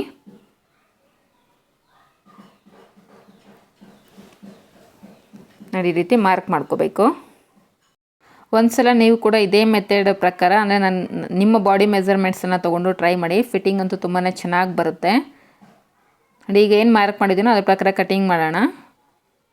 ಈ ರೀತಿ ಕಟ್ ಮಾಡ್ಕೋಬೇಕು. ಅದಕ್ಕೂ ಮೊದಲು ನಾನಿಲ್ಲಿ ಆರ್ಮ್ ರೌಂಡನ್ನು ಚೆಕ್ ಮಾಡ್ಕೊಂಡಿಲ್ಲ. ನಮಗೆ ಬೇಕಾಗಿರೋ ಆರ್ಮ್ ರೌಂಡ್ ಬಂದು 8.5 ಅನ್ನೋದು ಬರಬೇಕು. ನೋಡಿ ಈ ರೀತಿ ಚೆಕ್ ಮಾಡ್ಕೊಳ್ಳಿ. ನಾವು ಎಲ್ಲಿ ಸ್ಟಿಚ್ ಹಾಕ್ತೀವೋ ಆ ಲೈನ್ ಮೇಲೆ ಚೆಕ್ ಮಾಡ್ಕೋಬೇಕು ನಾವು ಬ್ಯಾಕ್ ಆರ್ಮ್ ರೌಂಡ್ ಅನ್ನೋದು. ನೋಡಿ ಕರೆಕ್ಟಾಗಿ 8.5 ಅನ್ನೋದು ಬರಬೇಕು. ಅಂದರೆ ನಮ್ಮ ಆರ್ಮ್ ರೌಂಡು 17 ಇಂಚಸ್ಸು, ಅದರಲ್ಲಿ ಅರ್ಧ ನಮಗೆ ಬ್ಯಾಕ್ ಪಾರ್ಟಲ್ಲಿ ಬರಬೇಕು, ಇನ್ನು ಅರ್ಧ ಫ್ರಂಟ್ ಪಾರ್ಟಲ್ಲಿ ಬರಬೇಕು. ಈಗ ನೀಟಾಗಿ ಕಟಿಂಗನ್ನು ಮಾಡ್ಕೊಳ್ಳೋಣ. ನೋಡಿ ನಾವೇನು ಮಾರ್ಕ್ ಮಾಡಿದ್ದು ಅದ್ರ ಪ್ರಕಾರ ನೀಟಾಗಿ ಕಟಿಂಗನ್ನು ಮಾಡ್ಕೋಬೇಕು. ಎಲ್ಲೂ ಕೂಡ ಶೇಪ್ ಔಟ್ ಅನ್ನೋದು ಆಗದಿರ ನೀಟಾಗಿ ಕಟ್ ಮಾಡ್ಕೊಳ್ಳಿ. ನೋಡಿ ಸೈಡ್ ಸೀಮಲ್ಲಿ ಒಂದು ಫಿಟ್ಟಿಂಗ್ ಲೈನ್ ಹತ್ರ ಒಂದು ಟಕ್ಸನ್ನು ಇಟ್ಕೋಬೇಕು. ಬ್ಯಾಕ್ ಪಾರ್ಟಲ್ಲಿ ನೀವೇನಾದರೂ ಡಿಸೈನ್ ಮಾಡ್ಕೋಬೋದು. ನಾನು ಇಲ್ಲಿ ಯಾವುದೇ ರೀತಿ ಡಿಸೈನ್ ಮಾಡ್ತಾಯಿಲ್ಲ, ಯಾಕಂದರೆ ಬ್ಯಾಕ್ ಪಾರ್ಟಲ್ಲಿ ಜಿಪ್ಪು ಬರ್ತಾ ಇರೋದನ್ನ ನಾನು ಯಾವುದೇ ರೀತಿ ಡಿಸೈನ್ ಅನ್ನೋದು ಮಾಡ್ತಾಯಿಲ್ಲ. ನೀವು ಬೇಕಾದರೆ ಫ್ರಂಟ್ ಜಿಪ್ಪು ಅಥವಾ ಫ್ರಂಟ್ ಹುಕ್ಸನ್ನು ಇಟ್ಕೊಂಡು ಬ್ಯಾಕ್ ಪಾರ್ಟಲ್ಲಿ ಏನಾದರೂ ಡಿಸೈನ್ ಮಾಡ್ಕೋಬೋದು. ಈಗ ಫ್ರಂಟ್ ಪಾರ್ಟನ್ನು ಮಾರ್ಕಿಂಗ್ ಮಾಡ್ಕೊಳ್ಳೋದಕ್ಕೋಸ್ಕರ ನೋಡಿ ಫೋಲ್ಡಿಂಗ್ ಸೈಡ್ ಅನ್ನೋದು ನನ್ನ ಸೈಡ್ಗೆ ಇರೋ ಥರ ಲೈನಿಂಗನ್ನು ಪ್ಲೇಸ್ ಮಾಡ್ಕೊಂಡಿದ್ದೀನಿ. ನೋಡಿ ಫಸ್ಟ್ ಒಂದು ಲೈನನ್ನು ಹಾಕ್ಕೊಂಡಿದ್ದೀನಿ. ಮೇಲ್ಗಡೆ ನೋಡಿ ಮಾರ್ಜಿನ್ ಬಿಟ್ಕೊಂಡಿದ್ದೀನಿ, 1 ಇಂಚ್ ಎಕ್ಸ್ಟ್ರಾ ಇರೋ ಥರ ಮಾರ್ಜಿನ್ ಬಿಟ್ಕೊಂಡು ಈಗ ಬ್ಯಾಕ್ ಸೈಡು 1 ಇಂಚು ಶೋಲ್ಡರ್ ಡೌನ್ ಅನ್ನೋದು ಮಾರ್ಕ್ ಮಾಡ್ಕೊಂಡಿದ್ವಿ. ಫ್ರಂಟ್ ಸೈಡ್ ಬಂದು 3/4 ಇಂಚು ಶೋಲ್ಡರ್ ಡೌನ್ ಅನ್ನೋದು ಮಾರ್ಕ್ ಮಾಡ್ಕೊತಾ ಇದ್ದೀನಿ. ಇಲ್ಲಿ ಕೂಡ ಒಂದು ಸ್ಟ್ರೈಟ್ ಲೈನನ್ನು ಹಾಕಬೇಕು. ಈಗ ಬ್ಯಾಕಲ್ಲಿ ಏನು ನಾವು ನೆಕ್ ಬಿಡ್ತು ತೊಗೊಂಡಿದ್ವೋ ಸೇಮ್ ಫ್ರಂಟಲ್ಲೂ ಕೂಡ ಅಷ್ಟೇ ಅದೇ ನೆಕ್ ಬಿಡ್ತನ್ನ ನಾವು ತೊಗೋಬೇಕಾಗುತ್ತೆ. ಬ್ಯಾಕ್ ನಾವೇನು ನೆಕ್ ಬಿಡ್ತು 3 ಇಂಚಸ್ ತೊಗೊಂಡಿದ್ವೋ ಫ್ರಂಟ್ ಕೂಡ 3 ಇಂಚಸ್ ತೊಗೋಬೇಕು. ಹಾಗೆ ಬ್ಯಾಕ್ ಶೋಲ್ಡರ್ ನಾವೇನು ತೊಗೊಂಡಿರ್ತೀವೋ ಸೇಮ್ ಫ್ರಂಟ್ಗೂ ಕೂಡ ಅಷ್ಟನ್ನೇ ನಾವು ಇಲ್ಲಿ ಮಾರ್ಕ್ ಮಾಡ್ಕೋಬೇಕು. ನೋಡಿ 3 ಇಂಚಸ್ ಮಾರ್ಕ್ ಮಾಡಿಕೊಂಡೆ. ಹಾಗೆ ಫುಲ್ ಶೋಲ್ಡರು ನಂದು 16, ಅದರಲ್ಲಿ ಅರ್ಧ ಅಂದರೆ 8 ಇಂಚಸ್ಸು. ಶೋಲ್ಡರ್ ಲೈನ್ ಮೇಲೆ 8 ಇಂಚಸ್ಗೆ ಈ ರೀತಿ ಮಾರ್ಕ್ ಮಾಡ್ಕೊಂಡಿದ್ದೀನಿ. ಈಗ ನೆಕ್ ಪಾಯಿಂಟು ಮತ್ತು ಶೋಲ್ಡರ್ ಪಾಯಿಂಟ್ ಎರಡನ್ನೂ ಕೂಡ ಈ ರೀತಿ ಜಾಯಿನ್ ಮಾಡ್ಕೋಬೇಕು. ಈಗ ನಮ್ಮ ಆರ್ಮ್ ರೌಂಡನ್ನು ಮಾರ್ಕ್ ಮಾಡ್ಕೊಳ್ಳೋದಕ್ಕೆ ಬ್ಯಾಕ್ ಪಾರ್ಟಲ್ಲಿ ನಮ್ಗೆ ಎಷ್ಟು ಬಂದಿರುತ್ತೋ ಆರ್ಮ್ ರೌಂಡು ಅದಕ್ಕೆ ಅರ್ಧ ಇಂಚನ್ನು ಸೇರಿಸಿ ನಾವು ಇಲ್ಲಿ ಆರ್ಮ್ ರೌಂಡನ್ನು ಮಾರ್ಕ್ ಮಾಡ್ಕೋಬೇಕು. ನೋಡಿ ಬ್ಯಾಕ್ ಪಾರ್ಟನ್ನು ತೊಗೊಂಡು ಈ ರೀತಿ ಚೆಕ್ ಮಾಡ್ಕೊಂಡಾಗ ನನಗೆ 6.25 ಇಂಚ್ ಅನ್ನೋದು ಬಂತು. ಅದಕ್ಕೆ ಅರ್ಧ ಇಂಚು ಸೇರಿಸಿದ್ರೆ ನಮಗೆ 7.25 ಇಂಚ್ ಅನ್ನೋದು ಬರುತ್ತೆ. ಆ ಶೋಲ್ಡರ್ ಪಾಯಿಂಟ್ ಹತ್ರದಿಂದ 7.25 ಇಂಚ್ ಎಲ್ಲಿಗೆ ಬರುತ್ತೋ ಅಲ್ಲಿಗೆ ಈ ರೀತಿ ಒಂದು ಮಾರ್ಕ್ ಮಾಡಿಕೊಂಡು ಒಂದು ಸ್ಟ್ರೈಟ್ ಲೈನ್ ಹಾಕ್ಕೋಬೇಕು. ಇದು ಬಂದು ನಮಗೆ ಫ್ರಂಟಲ್ಲಿ chest line, front part chest line ಇದು. ಈ ಫ್ರಂಟ್ ಪಾರ್ಟು ಚೆಸ್ಟ್ ಲೈನಲ್ಲಿ ನಾವು ಬಸ್ಟನ್ನು ಮಾರ್ಕ್ ಮಾಡ್ಕೊಳ್ಳೋದಕ್ಕೆ ನನ್ನ ಬಸ್ಟ್ ಬಂದು 38 ಪ್ಲಸ್ 2 ಇಂಚಸ್ ಲೂಸಿಂಗ್ ಆ್ಯಡ್ ಮಾಡಿದ್ರೆ 40 ಆಗುತ್ತೆ. 40ನ /4 ಮಾಡಿದ್ರೆ 10 ಇಂಚಸ್ಸು. ಬ್ಯಾಕ್ ಪಾರ್ಟಲ್ಲಿ ನಾವೇನು ಮಾಡ್ತೀವಿ 10 ಇಂಚಸಲ್ಲಿ 1/4 ಇಂಚನ್ನ ಮೈನಸ್ ಮಾಡಿ 9.25 ಇಂಚು ಚೆಸ್ಟ್ ಲೈನಲ್ಲಿ ಮಾರ್ಕ್ ಮಾಡ್ಕೊಳ್ತೀವಿ. ಫ್ರಂಟ್ ಪಾರ್ಟಲ್ಲಿ ನಾವು ಇಲ್ಲಿ ಯಾವುದೇ ರೀತಿ ಮೈನಸ್ ಮಾಡಬಾರ್ದು, ಎಷ್ಟು ಬಂದಿರುತ್ತೋ ಅಷ್ಟನ್ನು ನಾವು ಫ್ರಂಟ್ ಪಾರ್ಟಲ್ಲಿ ಇಲ್ಲಿ ಮಾರ್ಕ್ ಮಾಡ್ಕೋಬೇಕು. ಈಗ ಬ್ಯಾಕ್ ಪಾರ್ಟಲ್ಲಿ ಆರ್ಮ್ ಕರ್ವ್ ಲೈನ್ ನಾವು ಎಷ್ಟು ತೊಗೊಂಡ್ವಿ 2.5 ಇಂಚ್ ತೊಗೊಂಡ್ವಿ. ಸೇಮ್ ಫ್ರಂಟ್ ಪಾರ್ಟಲ್ಲೂ ಕೂಡ 2.5 ಇಂಚಿಗೆ ಈ ರೀತಿ ಮಾರ್ಕ್ ಮಾಡ್ಕೋಬೇಕು. ಈಗ ಅಲ್ಲಿಂದ ಈ ರೀತಿ ಅಳತೆ ಮಾಡ್ಕೊಂಡಾಗ 7.5 ಇಂಚ್ ಅನ್ನೋದು ಬರ್ತಾಯಿದೆ. ಸೇಮ್ 7.5 ಇಂಚು ಬಿಡ್ತು ಅನ್ನೋದು ಶೋಲ್ಡರ್ ಲೈನಲ್ಲೂ ಮಾರ್ಕ್ ಮಾಡಿಕೊಂಡು ಸ್ಟ್ರೈಟಾಗಿ ಒಂದು ಲೈನನ್ನು ಡ್ರಾ ಮಾಡ್ಕೋಬೇಕು ಈ ರೀತಿ. ಈಗ ಈ ಲೈನ್ ಮಿಡ್ ಪಾಯಿಂಟನ್ನು ಚೆಕ್ ಮಾಡ್ಕೊಳ್ಳೋದಕ್ಕೆ ನೋಡಿ ಟೇಪನ್ನು ಈ ರೀತಿ ಪ್ಲೇಸ್ ಮಾಡಿಕೊಂಡು ಫೋಲ್ಡ್ ಮಾಡ್ಕೊಂಡಾಗ ನಿಮಗೆ ಮಿಡ್ ಪಾಯಿಂಟ್ ಅನ್ನೋದು ಗೊತ್ತಾಗುತ್ತೆ. ಆ ಮಿಡ್ ಪಾಯಿಂಟ್ ಹತ್ರದಿಂದ 1.5 ಇಂಚು ಡೌನ್ 1.5 ಇಂಚ್ ಕೆಳಗಡೆಗೆ ನೀವು ಮೀಟಿಂಗ್ ಪಾಯಿಂಟ್ ಅನ್ನೋದು ಅರೇಂಜ್ ಮಾಡ್ಕೋಬೇಕು. ಬ್ಯಾಕ್ ಪಾರ್ಟಲ್ಲಿ 1 ಇಂಚಿಗೆ ಅರೇಂಜ್ ಮಾಡ್ಕೊಳ್ತೀವಿ. ಫ್ರಂಟ್ ಪಾರ್ಟಲ್ಲಿ ಬಂದು 1.5 ಇಂಚು ಮೀಟಿಂಗ್ ಪಾಯಿಂಟನ್ನು ಅರೇಂಜ್ ಮಾಡಿಕೊಂಡು ನೀಟಾಗಿ ಫ್ರಂಟ್ ಆರ್ಮೋಲ್ ಶೇಪನ್ನು ಕೊಡಬೇಕು. ಈ ರೀತಿ ಫ್ರಂಚ್ ಆರ್ಮ್ ಕರ್ವ್ ಸ್ಕೇಲನ್ನು ಪ್ಲೇಸ್ ಮಾಡ್ಕೊಂಡು ನೀಟಾಗಿ ಶೇಪನ್ನು ತೊಗೊಳ್ಳಿ. ಈಗ ಫ್ರಂಟಲ್ಲಿ ಒಂದು ನಾವು ನೆಕ್ ಡೆಪ್ತನ್ನು ಮಾರ್ಕ್ ಮಾಡ್ಕೊಳ್ಳೋದಕ್ಕೆ ಸೇಮು ನಿಮ್ಮ ಅಪ್ಪರ್ ಚೆಸ್ಟ್ ಎಷ್ಟಿರುತ್ತೋ /12 ಮಾಡಿ. ನನ್ನ ಅಪ್ಪರ್ ಚೆಸ್ಟ್ ಬಂದು 37 /12 ಮಾಡಿದ್ರೆ ನನಗೆ 3 ಇಂಚಸ್ ಬರುತ್ತೆ. ನಿಮ್ಮ ಅಪ್ಪರ್ ಚೆಸ್ಟು ಒಂದು ವೇಳೆ 38 40 ಈ ಥರ ಇದ್ದರೆ ನೀವು /12 ಮಾಡಿ. 40 /12 ಮಾಡಿ ನಿಮ್ಗೆ ಎಷ್ಟು ಬರುತ್ತೋ ಅಷ್ಟನ್ನು ನೀವು ಫ್ರಂಟಲ್ಲಿ ನೆಕ್ ಡೀಪ್ಗೋಸ್ಕರ ಮಾರ್ಕ್ ಮಾಡ್ಕೊಳ್ಳಿ. ನೋಡಿ ಇಲ್ಲಿ ನಮಗೆ ಲೈನ್ ಅನ್ನೋದು ಶೋಲ್ಡರ್ ಸ್ಲೋಪ್ ಅನ್ನೋದು ಈ ರೀತಿ ಕ್ರಾಸ್ ಆಗಿರೋದ್ರಿಂದ ನೀವು ಇಲ್ಲಿ ಬಾಕ್ಸನ್ನು ಕೂಡ ಈ ರೀತಿ ಎಲ್ ಸ್ಕೇಲನ್ನು ಯೂಸ್ ಮಾಡಿಕೊಂಡು ಈ ರೀತಿ ಶೋಲ್ಡರ್ ಸ್ಲೋಪ್ ಹೆಂಗೆ ಬರುತ್ತೋ ಅದೇ ರೀತಿನೇ ನೀವು ಡ್ರಾ ಮಾಡ್ಕೋಬೇಕು. ಈಗ 3 ಇಂಚಸ್ ಹತ್ತಿರಗೆ ಈ ರೀತಿ ಒಂದು ಬಾಕ್ಸನ್ನು ಡ್ರಾ ಮಾಡಿಕೊಂಡು ನೋಡಿ ಒಂದು ಮೀಟಿಂಗ್ ಪಾಯಿಂಟ್ 3/4 ಇಂಚಿಗೆ ಒಂದು ಮೀಟಿಂಗ್ ಪಾಯಿಂಟ್ನ ಅರೇಂಜ್ ಮಾಡ್ಕೋತಾ ಇದ್ದೀನಿ ನೋಡಿ ಈ ರೀತಿ. ಮತ್ತು ಫ್ರಂಚ್ ಆರ್ಮ್ ಕರ್ವ್ ಸ್ಕೇಲನ್ನು ಪ್ಲೇಸ್ ಮಾಡಿಕೊಂಡು ನೀಟಾಗಿ ಈ ರೀತಿ ನಾವು ರೌಂಡ್ ಶೇಪನ್ನು ಕೊಟ್ಕೋಬೇಕು. ಮೀಟಿಂಗ್ ಪಾಯಿಂಟ್ ಅನ್ನೋದು ತುಂಬಾ ಇಂಪಾರ್ಟೆಂಟು. ನಿಮ್ಗೆ ಇಷ್ಟ ಬಂದಂಗೆಲ್ಲ ನೀವು ಇಲ್ಲಿ ಈ ರೀತಿ ಕರ್ವ್ ಶೇಪನ್ನು ಡ್ರಾ ಮಾಡೋ ಹಂಗಿಲ್ಲ. ನೆಕ್ ಶೇಪ್ ಅನ್ನೋದು ನಿಮಗೆ ಲೂಸ್ ಬಂದುಬಿಟ್ಟಿರುತ್ತೆ.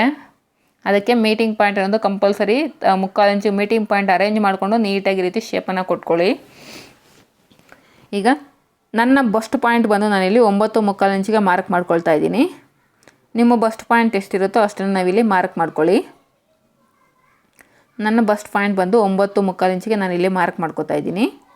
ಇಲ್ಲೂ ಕೂಡ ಒಂದು ಸ್ಟ್ರೈಟ್ ಲೈನನ್ನು ಹಾಕ್ಕೊತಾ ಇದ್ದೀನಿ. ಈಗ ಬಸ್ಟ್ ಪಾಯಿಂಟನ್ನು ಮಾರ್ಕ್ ಮಾಡಿದ ನಂತರ ಅಂಡರ್ ಬಸ್ಟ್ ಲೈನನ್ನು ಮಾರ್ಕ್ ಮಾಡ್ಕೋಬೇಕು. ಅಂಡರ್ ಬಸ್ಟ್ ಲೈನ್ ಫಾರ್ಮುಲಾ ಬಂದು ಫುಲ್ ಬಸ್ಟ್ /12. ನಾನು ಫುಲ್ ಬಸ್ಟ್ ಬಂದು 38 /12 ಮಾಡಿದ್ರೆ ನನಗೆ 3 ಇಂಚಸ್ ಬರುತ್ತೆ ನೋಡಿ. ಬಸ್ಟ್ ಲೈನಿಂದ 3 ಇಂಚಸ್ ಎಲ್ಲಿಗೆ ಬರುತ್ತೋ ಅಲ್ಲಿಗೆ ರೀತಿ ಮಾರ್ಕ್ ಮಾಡಿಕೊಂಡು ಅಲ್ಲಿ ಕೂಡ ಒಂದು ಸ್ಟ್ರೈಟ್ ಲೈನನ್ನು ಹಾಕ್ಕೊತಾ ಇದ್ದೀನಿ. Bust line under bust line mark ಮಾಡಿದ ನಂತರ ವೇಸ್ಟ್ ಲೈನಿಗೋಸ್ಕರ ನಾನಿಲ್ಲಿ 2 ಇಂಚಸ್ ತೊಗೊತಾ ಇದ್ದೀನಿ ನೋಡಿ. ಎನಿ ಸೈಜ್ ನೀವು 2 ಇಂಚಸ್ ಮಾರ್ಕ್ ಮಾಡ್ಕೊಳ್ಳಿ ಸಾಕಾಗುತ್ತೆ. ಕೆಲವರಿಗೆ ಇನ್ನೂ ಮೇಲೇನೂ ಬರ್ಬೋದು ಅಥವಾ ಇನ್ನೂ ಬಸ್ಟ್ ಜಾಸ್ತಿ ಹೆವಿ ಬಸ್ಟ್ ಇರೋರಿಗೆ ಇನ್ನೂ ಸ್ವಲ್ಪ ಜಾಸ್ತಿನೂ ಬರ್ಬೋದು. ನೀವು ಪೂರ್ತಿ ಫ್ರಂಟನ್ನು ಮಾರ್ಕ್ ಮಾಡಿದ ನಂತರ ನಿಮಗೆ ಬ್ಯಾಕ್ ಪಾರ್ಟು ಮತ್ತು front part side seam allowances check ಮಾಡ್ಕೊಂಡಾಗ ನಿಮಗೆ ಗೊತ್ತಾಗುತ್ತೆ ಬ್ಯಾಕ್ ಪಾರ್ಟಲ್ಲಿ ಲೆಂತ್ ಕರೆಕ್ಟಾಗಿದೆಯಾ ಅಥವಾ ಏನಾದರೂ ಚೇಂಜ್ ಮಾಡಬೇಕಂತ. ಈಗ ಬಸ್ಟ್ ಲೈನಲ್ಲಿ ನನ್ನ ಅಪೆಕ್ಸನ್ನು ಮಾರ್ಕ್ ಮಾಡ್ಕೊಳ್ಳೋದಕ್ಕೆ ಫಾರ್ಮುಲಾ ಬಂದು ಫುಲ್ ಬಸ್ಟ್ ಡಿವೈಡೆಡ್ ಬೈ 10. ನಾನು ಫುಲ್ ಬಸ್ಟ್ ಬಂದು 38 ಡಿವೈಡೆಡ್ ಬೈ 10 ಮಾಡಿದ್ರೆ ನನಗೆ 3 ಇಂಚಸ್ ಮೇಲೆ 8 ಪಾಯಿಂಟ್ಸ್ ಅನ್ನೋದು ಬರುತ್ತೆ ನೋಡಿ. ಬಸ್ಟ್ ಲೈನ್ ಮೇಲೆ ಮತ್ತು ವೇಸ್ಟ್ ಲೈನ್ ಮೇಲೆ ಈ ರೀತಿ ಮಾರ್ಕ್ ಮಾಡಿಕೊಂಡು 3 ಇಂಚಸ್ ಮೇಲೆ 8 ಪಾಯಿಂಟ್ಸ್ಗೆ ಈ ರೀತಿ ಸ್ಟ್ರೈಟ್ ಲೈನನ್ನು ಒಂದು ಮಾರ್ಕ್ ಮಾಡ್ಕೋಬೇಕು. ನಂದು ಬ್ಯಾಕಲ್ಲಿ ಬ್ಲೌಸ್ ಲೆಂತ್ ಬಂದು 14.5 ಇದೆ. ಅದೇ ಫ್ರಂಟ್ ಬ್ಲೌಸ್ ಲೆಂತ್ ಬಂದು ನೋಡಿ 15 ಇಂಚಸ್ ಇದೆ. ನನಗೆ ಚೆಸ್ಟ್ಗೂ ಮತ್ತು ಫುಲ್ ಬಸ್ಟ್ಗೂ 1 ಇಂಚು ಮಾತ್ರ ಡಿಫ್ರೆನ್ಸಸ್ ಇದೆ. ಅಂದರೆ ನಂದು ಬಸ್ಟ್ ಅನ್ನೋದು ಕಡಿಮೆ ಇದೆ. ಬಸ್ಟ್ ಜಾಸ್ತಿ ಇರೋರಿಗೆ ಬ್ಯಾಕ್ ಪಾರ್ಟ್ಗಿಂತ ಫ್ರಂಟ್ ಪಾರ್ಟ್ ಬ್ಲೌಸ್ ಲೆಂತ್ ಅನ್ನೋದು 1 ಇಂಚು 1.5 ಇಂಚುವರೆಗೂ ಜಾಸ್ತಿ ಇರುತ್ತೆ ನೋಡಿ. ಈಗ ಫ್ರಂಟಲ್ಲಿ ಆರ್ಮೋಲ್ ಹತ್ರ ನಮಗೆ ರಿಂಕಲ್ಸ್ ಬರಬಾರ್ದು ಅಂದರೆ ಶೋಲ್ಡರಲ್ಲಿ ಮೈನಸ್ ಮಾಡ್ಕೋಬೇಕು. ನಾನು ಶೋಲ್ಡರ್ ಬಂದು 16 ಡಿವೈಡೆಡ್ ಬೈ 2 ಮಾಡಿದ್ರೆ 8 ಇಂಚಸ್ ಬರುತ್ತೋ ಅದರಲ್ಲಿ 1 ಇಂಚನ್ನ ಮೈನಸ್ ಮಾಡ್ಕೊಳ್ಳಿ. 8ಅಲ್ಲಿ 1 ಇಂಚು ಮೈನಸ್ ಮಾಡಿಕೊಂಡ್ರೆ 7 ಇಂಚಸ್ಸು ನೋಡಿ. ಫೋಲ್ಡಿಂಗ್ ಸೈಡಿಂದ 7 ಇಂಚಸ್ಗೆ ಈ ರೀತಿ ಮಾರ್ಕ್ ಮಾಡ್ಕೊಳ್ತಾ ಇದ್ದೀನಿ. ಎನಿ ಸೈಜು ನೀವು 1 ಇಂಚನ್ನ ಮೈನಸ್ ಮಾಡ್ಕೊಳ್ಳಿ.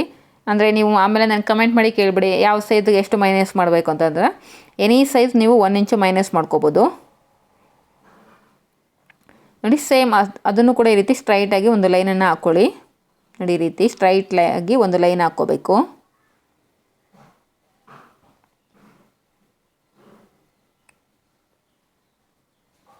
ಈಗ ನಾವೇನು ಆರ್ಮ್ ಕರ್ವ್ ಲೈನನ್ನು ಮಾರ್ಕ್ ಮಾಡ್ಕೊಂಡಿದ್ದೀವಿ ಮೀಟಿಂಗ್ ಪಾಯಿಂಟ್ 1.5 ಇಂಚು, ಆ ಮೀಟಿಂಗ್ ಪಾಯಿಂಟ್ ಹತ್ರದಿಂದ ಅಪೆಕ್ಸ್ ಪಾಯಿಂಟ್ಗೆ ಈ ರೀತಿ ಒಂದು ಲೈನನ್ನು ಡ್ರಾ ಮಾಡಿಕೊಂಡು ಆ ಡಾಟ್ ಲೆಗ್ಗು ಲೆಂತ್ ಎಷ್ಟಿದೆ ಅಂತ ಚೆಕ್ ಮಾಡ್ಕೋಬೇಕು ನೋಡಿ. ಆ ಡಾಟ್ ಲೆಗ್ ಲೆಂತ್ ಒಂದು 5.5 ಇಂಚ್ ಇದೆ. ಸೇಮ್ 5.5 ಇಂಚು ಈ ಕಡೆ ನಾವೇನು ಶೋಲ್ಡರ್ನ ಮೈನಸ್ ಮಾಡಿಕೊಂಡು ಒಂದು ಲೈನ್ ಹಾಕ್ಕೊಂಡಿದ್ದು ಆ ಲೈನ್ ಮೇಲೇನೂ ಮಾರ್ಕ್ ಮಾಡ್ಕೊಳ್ಳಿ. ಎಲ್ಲಿಗೆ ಬರುತ್ತೋ ಅಲ್ಲಿಗೆ ಈ ರೀತಿ ಮಾರ್ಕ್ ಮಾಡ್ಕೋಬೇಕು ನೋಡಿ.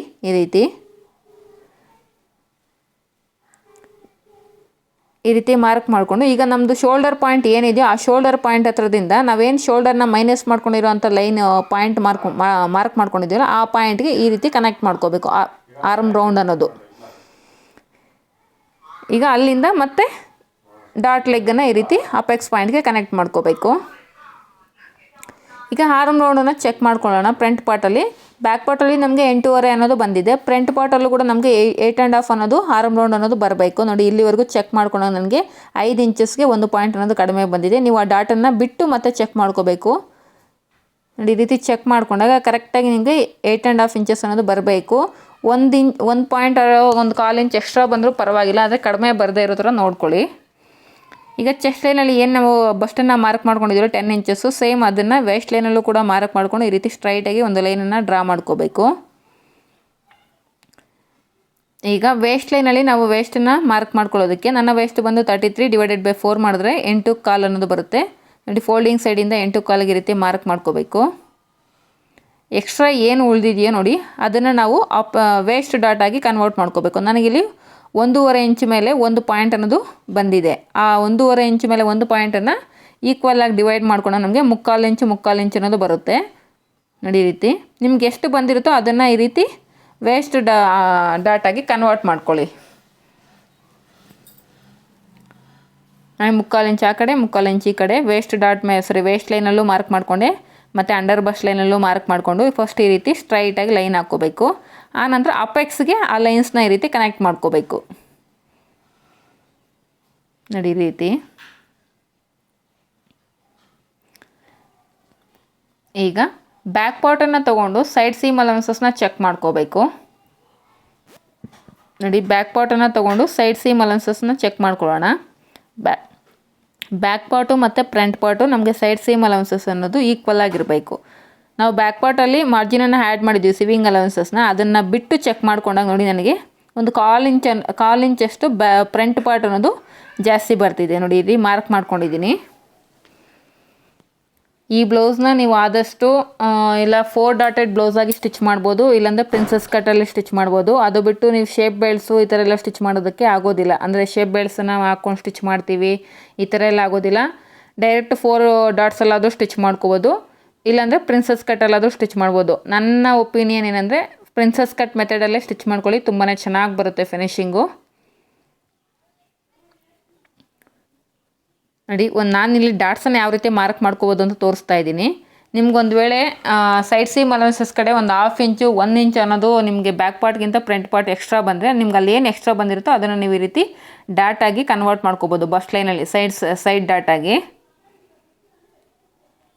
ಅಂದರೆ ಅಪೆಕ್ಸ್ ಹತ್ರದಿಂದ 1.5 ಇಂಚು ಈ ಕಡೆ 1.5 ಇಂಚು ಆ ಕಡೆಗೆ ಮಾರ್ಕ್ ಮಾಡಿಕೊಂಡು ನೀವು ಈ ರೀತಿ ಡಾಟ್ಸನ್ನು ಮಾರ್ಕ್ ಮಾಡಿಕೊಂಡು ಪ್ರಿನ್ಸಸ್ ಕಟ್ ಶೇಪ್ ಇಷ್ಟ ಇಲ್ದಿರೋರು ನೀವು ಈ ರೀತಿ ಡಾಟ್ಸ್ ಆಗಿ ಈ ಬ್ಲೌಸನ್ನು ಸ್ಟಿಚ್ ಮಾಡ್ಕೋಬೋದು. ಈಗ ನಾವು ಏನು ಪ್ರಿನ್ಸಸ್ ಕಟ್ ಶೇಪನ್ನು ಡ್ರಾ ಮಾಡ್ಕೊಂಡಿದ್ದೀವೋ ಅದನ್ನು ಸ್ಮೂತಾಗಿ ನಾವು ಈ ರೀತಿ ಲೈನನ್ನು ಡ್ರಾ ಮಾಡ್ಕೋಬೇಕು. ಯಾಕಂದರೆ ನಾವು ಸ್ಟಿಚ್ ಮಾಡಬೇಕಂದ್ರೆ ನಮಗೆ ಪ್ಯಾನಲ್ಸ್ ಅನ್ನೋದು ಪ್ರಿನ್ಸಸ್ ಕಟ್ ಪ್ಯಾನಲ್ಸ್ ಅನ್ನೋದು ಸ್ಮೂತಾಗಿದ್ದಾಗ ನಾವು ಸ್ಟಿಚ್ ಮಾಡೋದಕ್ಕೆ ಸಾಧ್ಯ ಆಗುತ್ತೆ. ಈ ರೀತಿ ಕರ್ವ್ ಶೇಪಲ್ಲಿ ಈ ರೀತಿ ಎಲ್ಲ ಇದ್ದಾಗ ನಮಗೆ ಸ್ಟಿಚಿಂಗ್ ಅನ್ನೋದು ಪರ್ಫೆಕ್ಟಾಗಿ ಬರೋದಿಲ್ಲ. ನಾನು ಯಾವ ರೀತಿ ಈ ಫ್ರೆಂಚ್ ಆರ್ಮ್ ಕರ್ವ್ ಸ್ಕೇಲನ್ನು ಪ್ಲೇಸ್ ಮಾಡಿಕೊಂಡು ಈ ರೀತಿ ಶೇಪನ್ನು ತೊಗೊಳ್ತಾ ಇದ್ದೀನೋ ಅಬ್ಸರ್ವ್ ಮಾಡಿ ನೀಟಾಗಿ ಈ ರೀತಿ ಈ ಪ್ರಿನ್ಸಸ್ ಕಟ್ ಶೇಪ್ಸ್ ಅನ್ನೋದು ನೀಟಾಗಿ ಡ್ರಾ ಮಾಡ್ಕೊಳ್ಳಿ. ಈಗ 2 ಪ್ರಿನ್ಸಸ್ ಕಟ್ ಪ್ಯಾನಲ್ಸ್ನ ಈ ರೀತಿ ಮೆಜರ್ ಮಾಡ್ಕೋಬೇಕು ಟೇಪಿಂದ. 2 ಪ್ರಿನ್ಸಸ್ ಕಟ್ ಪ್ಯಾನಲ್ಸ್ ಅನ್ನೋದು ನಮ್ಗೆ ಒಂದೇ ಲೆಂತಲ್ಲಿ ಇದ್ದಾಗ ನೀವು ಸ್ಟಿಚಿಂಗ್ ಮಾಡುವಾಗ ಹೆಚ್ಚು ಕಡಿಮೆ ಅನ್ನೋದು ಆಗೋದಿಲ್ಲ. ನೋಡಿ, ಈ ರೀತಿ ಟೇಪಿಂದ ಮೆಜರ್ ಮಾಡ್ಕೊಳ್ಳಿ. ಈ ಕಡೆ ಪ್ರಿನ್ಸಸ್ ಕಟ್ ಪ್ಯಾನಲ್ ಅನ್ನೋದು ನನಗೆ 11.25 ಇಂಚ್ ಅನ್ನೋದು ಬಂದಿದೆ. ಸೇಮ್ ಆ ಕಡೆ ಲೈನೂ ಈ ರೀತಿ ಟೇಪಿಂದ ಮೆಜರ್ ಮಾಡ್ಕೊಳ್ಳಿ. ಈ ರೀತಿ ಮೆಜರ್ ಮಾಡಿಕೊಂಡಾಗ ನನಗೆ 11 ಇಂಚಸ್ ಅನ್ನೋದು ಬರ್ತಾ ಇದೆ. ನೋಡಿ, 1/4 ಇಂಚ್ ಅನ್ನೋದು ಡಿಫ್ರೆನ್ಸ್ ಇದೆ. ನೀವು ಸ್ಟಿಚಿಂಗ್ ಮಾಡಬೇಕಾದ್ರೆ ನಿಮಗೆ ಮ್ಯಾಚ್ ಆಗ್ತಿಲ್ಲ ಅನ್ನೋದಕ್ಕಿಂತ ಇಲ್ಲೇ ಒಂದು ಸಲ ಕ್ರಾಸ್ ಚೆಕ್ ಮಾಡ್ಕೊಬಿಟ್ರೆ ಸ್ಟಿಚಿಂಗ್ ಮಾಡುವಾಗ ನಿಮಗೆ ರಿಸ್ಕ್ ಇರೋದಿಲ್ಲ. ನೋಡಿ, ಈಗ 1/4 ಇಂಚ್ ಕೆಳಗಡೆಗೆ ಈ ರೀತಿ ಮಾರ್ಕ್ ಮಾಡಿಕೊಂಡು ಕ್ರಾಸಾಗಿ ನಮಗೇನು ಸೈಡ್ ಸೀಮ್ ಅಲವೆನ್ಸಸ್ ಕಡೆ ಒಂದು 1/4 ಇಂಚ್ ಡಿಫ್ರೆನ್ಸ್ ಬಂದಿತ್ತು ಅಲ್ಲಿಗೆ ಈ ರೀತಿ ಕ್ರಾಸಾಗಿ ಒಂದು ಲೈನನ್ನು ಡ್ರಾ ಮಾಡ್ಕೋಬೇಕು. ಈಗ ನಾವು ಡೈರೆಕ್ಟು ಲೈನಿಂಗ್ ಮೇಲೆ ಮಾರ್ಕ್ ಮಾಡಿರೋದ್ರಿಂದ ನಾವು ಪ್ರಿನ್ಸಸ್ ಕಟ್ ಪ್ಯಾನಲ್ಸ್ಗೆ ಮಿಡ್ಲಲ್ಲಿ ನಾವು ಸ್ಟಿಚಿಂಗ್ ಮಾಡಬೇಕಾದ್ರೆ ಮಾರ್ಜಿನ್ ಬೇಕಾಗುತ್ತೆ. ಆ ಮಾರ್ಜಿನನ್ನು ಯಾವ ರೀತಿ ಆ್ಯಡ್ ಮಾಡ್ಕೊಳ್ಳೋದು ಅಂತ ಇಲ್ಲೇ ತೋರಿಸ್ತೀನಿ ನೋಡಿ. ಫಸ್ಟು ಒಂದು ಚಾಕ್ ಪೀಸನ್ನು ತೊಗೊಂಡು ಒಂದು ಪ್ರಿನ್ಸಸ್ ಕಟ್ ಪ್ಯಾನಲ್ಗೆ ಅಂದರೆ ಸೈಡ್ ಪ್ರಿನ್ಸಸ್ ಕಟ್ ಪ್ಯಾನಲ್ಗೆ ನಾನು ಈ ರೀತಿ ಡಾರ್ಕಾಗಿ ಆ ಲೈನ್ಸ್ ಮೇಲೆ ಡ್ರಾ ಮಾಡ್ಕೋತಾ ಇದ್ದೀನಿ. ನೀವು ಪೇಪರ್ ಮೇಲೆ ಡ್ರಾಫ್ಟ್ ಮಾಡಿ ಈ ರೀತಿ ಲೈನಿಂಗ್ ಮೇಲೆ ಪ್ಲೇಸ್ ಮಾಡೋಂಗಿದ್ರೆ ಇಷ್ಟೆಲ್ಲ ರಿಸ್ಕ್ ಇರೋದಿಲ್ಲ. ಡೈರೆಕ್ಟ್ ಲೈನಿಂಗ್ ಮೇಲೆ ಮಾಡಿದಾಗ ನಮಗೆ ಈ ರೀತಿ ಎಲ್ಲ ಮಾಡಬೇಕಾಗುತ್ತೆ.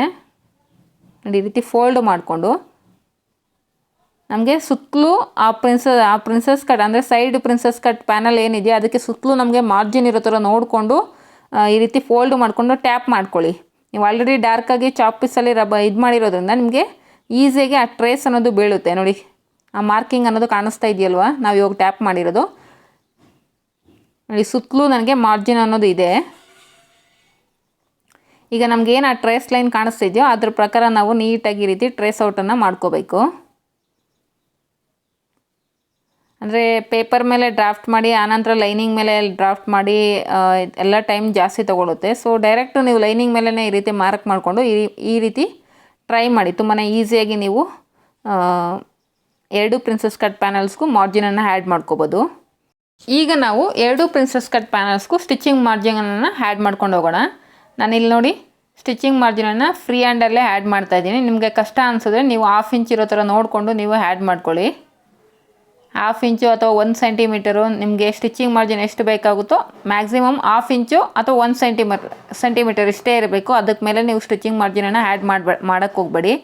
ನೋಡಿ, ಫ್ರಂಟಲ್ಲಿ ನಮಗೆ ಅಂದರೆ ಉಕ್ಸ್ ಪಟ್ಟಿ ಮತ್ತು ಐಪಟ್ಟಿ ಮಧ್ಯೆ ಲೆಂತ್ ಅನ್ನೋದು ಜಾಸ್ತಿ ಆಗುತ್ತಲ್ವ. ಫ್ರಂಟಲ್ಲಿ ಅಷ್ಟೊಂದು ಲೆಂತ್ ಇದ್ದರೆ ನಮಗೆ ಫೋಲ್ಡಿಂಗ್ ಆಗಿಬಿಡುತ್ತೆ ಬ್ಲೌಸ್ ಅನ್ನೋದು ಕೆಳಗಡೆ ವೇಸ್ಟ್ ಲೈನ್ ಹತ್ರ. ಸೊ ಅದಕ್ಕೆ 1 ಇಂಚು ಮೇಲ್ಗಡೆಗೆ ಹೋಗಿ ಈ ರೀತಿ ಕ್ರಾಸಾಗಿ ಮಾರ್ಕ್ ಮಾಡ್ಕೊತಾ ಇದ್ದೀನಿ. ನೋಡಿ, ಕೆಳಗಡೆ ಕೂಡ 1/2 ಇಂಚು ಮಾರ್ಜಿನನ್ನು ಆ್ಯಡ್ ಮಾಡಿಕೊಂಡೆ. ಹಾಗೆ ಮೇಲ್ಗಡೆ ಶೋಲ್ಡರ್ ಪಟ್ಟಿ ಹತ್ರ ಕೂಡ 1/2 ಇಂಚು ಮಾರ್ಜಿನನ್ನು ಆ್ಯಡ್ ಮಾಡ್ಕೋಬೇಕು. ಈಗ ನೆಕ್ ಹತ್ರ ಕೂಡ ಅಷ್ಟೇ ಬ್ಯಾಕಲ್ಲಿ ನಾವೇನು 1/4 ಇಂಚು ಮಾರ್ಜಿನನ್ನು ಕೊಟ್ಕೊಂಡು ರೌಂಡಾಗಿ ತೊಗೊಂಡ್ವೋ ಸೊ ಫ್ರಂಟಲ್ಲೂ ಅಷ್ಟೇ 1/4 ಇಂಚು ಮಾರ್ಜಿನನ್ನು ನಾವು ನೆಕ್ಗೆ ಈ ರೀತಿ ಆ್ಯಡ್ ಮಾಡ್ಕೋಬೇಕು. ಈಗ ಒಂದು ಸಲ ಶೋಲ್ಡರ್ ಪಟ್ಟಿ ಅಂದರೆ ಬ್ಯಾಕ್ ಶೋಲ್ಡರ್ ಪಟ್ಟಿ ಮತ್ತು ಫ್ರಂಟ್ ಶೋಲ್ಡರ್ ಪಟ್ಟಿ ಅನ್ನೋದು ಕ್ರಾಸ್ ಚೆಕ್ ಮಾಡ್ಕೊಬಿಡಿ. ವಿಡ್ತ್ ಅನ್ನೋದು ಸೇಮ್ ಇರಬೇಕು. ನೋಡಿ, 5.5 ಮೇಲೆ 1 ಪಾಯಿಂಟ್ ಅನ್ನೋದು ಬಂದಿದೆ ನನಗೆ ಬ್ಯಾಕಲ್ಲಿ ಶೋಲ್ಡರ್ ಪಟ್ಟಿ ಅನ್ನೋದು. ಫ್ರಂಟಲ್ಲಿ ಶೋಲ್ಡರ್ ಪಟ್ಟಿ ಅನ್ನೋದು ಸೇಮ್ ಇರಬೇಕು ನಮಗೆ. ನೋಡಿ, 1 ಪಾಯಿಂಟ್ ಅನ್ನೋದು ನಮಗೆ ಜಾಸ್ತಿ ಬಂದಿದೆ. ಅದನ್ನು ಈ ರೀತಿ ಚೆಕ್ ಮಾಡಿಕೊಂಡು ಇಲ್ಲೇ ನೀವು ಅದನ್ನು ಸರಿಪಡಿಸ್ಕೋಬೇಕು. ಪ್ರತಿಯೊಂದನ್ನು ನೀವು ಕಟ್ಟಿಂಗ್ ಮಾಡೋವಾಗ ಈ ರೀತಿ ಕ್ರಾಸ್ ಚೆಕ್ ಮಾಡ್ಕೊಬಿಟ್ರೆ ಸ್ಟಿಚಿಂಗ್ ಮಾಡೋವಾಗ ನಿಮಗೆ ಎಲ್ಲೂ ಕೂಡ ಪ್ರಾಬ್ಲಮ್ ಆಗದಿರ ಫಿನಿಶಿಂಗ್ ಅನ್ನೋದು ನೀಟಾಗಿ ಬರುತ್ತೆ. ಈಗ ನಾವೇನು ಮಾರ್ಕ್ ಮಾಡಿದ್ರು ಅದ್ರ ಪ್ರಕಾರ ನೀಟಾಗಿ ಕಟ್ಟಿಂಗನ್ನು ಮಾಡ್ಕೋತಾ ಇದ್ದೀನಿ ನೋಡಿ. ಈಗ ಸೈಡ್ ಸೀಮ್ ಪ್ರಿನ್ಸಸ್ ಕಟ್ ಪ್ಯಾನಲ್ಗೂ ಕೂಡ ನಾವು ಸ್ಟಿಚಿಂಗ್ ಮಾರ್ಜಿನನ್ನು ಆ್ಯಡ್ ಮಾಡಬೇಕು ನೋಡಿ. 2 ಇಂಚಸ್ಸು ಸೈಡಲ್ಲಿ ಮಾರ್ಜಿನನ್ನು ಆ್ಯಡ್ ಮಾಡ್ತಾ ಇದ್ದೀನಿ. ಯಾಕಂದರೆ ನಾವು ಬ್ಯಾಕ್ ಪಾರ್ಟಲ್ಲಿ 2 ಇಂಚಸ್ ಮಾರ್ಜಿನನ್ನು ತೊಗೊಂಡಿದ್ದೀವಿ ಸೈಡ್ ಸೀಮ್ ಅಲೋನ್ಸಸ್ ಕಡೆ, ಅಂದರೆ ಸೈಡ್ ಸೀಮ್ ಲೈನ್ ಕಡೆ. ವೇಸ್ಟ್ ಲೈನ್ ಕೆಳಗಡೆ 1/2 ಇಂಚ್ ಮಾರ್ಜಿನನ್ನು ಆ್ಯಡ್ ಮಾಡ್ಕೋಬೇಕು.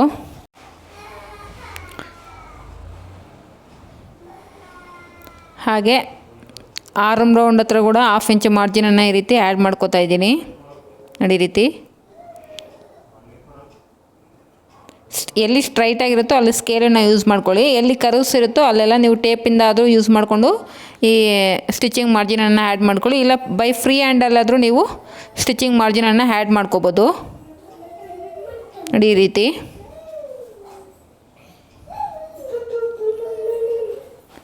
ಆ್ಯಡ್ ಮಾಡಿಕೊಂಡು ನೀಟಾಗಿ ಕಟ್ ಮಾಡ್ಕೋಬೇಕು.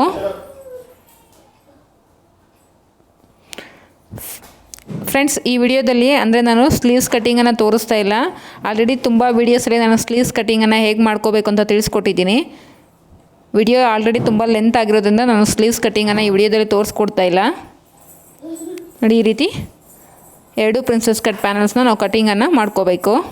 ವಿತ್ ಸ್ಟಿಚಿಂಗ್ ಮಾರ್ಜಿನ್ ಜೊತೆ ನಾವು ಪ್ರಿನ್ಸಸ್ ಕಟ್ ಪ್ಯಾನಲ್ಸ್ ಅನ್ನೋದು ಈ ರೀತಿ ಕಟ್ಟಿಂಗ್ ಮಾಡ್ಕೊಂಡ್ವಿ ನೋಡಿ. ಈಗ ಬ್ಯಾಕ್ ಪಾರ್ಟನ್ನು ತೊಗೊಂಡು ಬ್ಯಾಕ್ ಪಾರ್ಟಲ್ಲಿ ನಮಗೆ ಆರ್ಮ್ ರೌಂಡ್ ಎಷ್ಟು ಬಂದಿರುತ್ತೋ ಅದರಲ್ಲಿ 3/4 ಇಂಚಿನ ಮೈನಸ್ ಮಾಡಿಕೊಂಡು ನಾವು ಸ್ಲೀವ್ಸನ್ನು ಕಟ್ಟಿಂಗ್ ಮಾಡ್ಕೋಬೇಕಾಗುತ್ತೆ. ನಾನಿಲ್ಲಿ ಸ್ಲೀವ್ಸ್ ಕಟ್ಟಿಂಗನ್ನು ತೋರಿಸ್ತಾ ಇಲ್ಲ. ಆಲ್ರೆಡಿ ನಾನು ಅಪ್ಲೋಡ್ ಮಾಡಿರೋಂಥ ವೀಡಿಯೋಸಲ್ಲಿ ತೋರಿಸ್ಕೊಟ್ಟಿದ್ದೀನಿ ಸ್ಲೀವ್ಸ್ನ ಯಾವ ರೀತಿ ಕಟ್ಟಿಂಗ್ ಮಾಡ್ಕೋಬೇಕಂತ. ಆ ವೀಡಿಯೋಸ್ನ ನೀವು ರೆಫರ್ ಮಾಡಿ ಸ್ಲೀವ್ಸನ್ನು ಕಟ್ಟಿಂಗ್ ಮಾಡ್ಕೊಳ್ಳಿ ನೋಡಿ. ಲೈನಿಂಗನ್ನು ಪ್ಲೇಸ್ ಮಾಡಿಕೊಂಡು ನಾನು ಮೈನ್ ಫ್ಯಾಬ್ರಿಕನ್ನು ಕಟ್ ಮಾಡ್ಕೊಂಡಿದ್ದೀನಿ. ಸ್ಲೀವ್ಸ್ನ ನಾನು ಮಿನಿ ಪಫ್ ಸ್ಲೀವ್ಸನ್ನು ಕಟ್ ಮಾಡ್ಕೊಂಡಿದ್ದೀನಿ. ಈ ಮಿನಿ ಪಫ್ ಸ್ಲೀವ್ಸ್ನ ಯಾವ ರೀತಿ ನಾವು ಕಟ್ಟಿಂಗ್ ಮಾಡ್ಕೊಳ್ಳೋದು ಅಂತ ನಾನು ಶಾರ್ಟ್ಸ್ ವೀಡಿಯೋದಲ್ಲಿ ತಿಳಿಸ್ಕೊಡ್ತೀನಿ. ಫ್ರೆಂಡ್ಸ್, ಈ ಬ್ಲೌಸು ಸ್ಟಿಚಿಂಗ್ ವಿಡಿಯೋ ಕೂಡ ಅಪ್ಲೋಡ್ ಮಾಡ್ತೀನಿ. ಯಾರಾದರೂ ಹೊಸದಾಗಿ ಈ ವಿಡಿಯೋನ ನೋಡ್ತಿದ್ದರೆ ಪ್ಲೀಸ್ ನನ್ನ ಚಾನಲನ್ನು ಸಬ್ಸ್ಕ್ರೈಬ್ ಮಾಡ್ಕೊಳ್ಳಿ. ಹಾಗೆ ವಿಡಿಯೋ ಯೂಸ್ಫುಲ್ ಆಗಿದೆ ಅಂತಂದರೆ ವಿಡಿಯೋಗೊಂದು ಲೈಕ್ ಮಾಡಿ friends. Thank you for watching.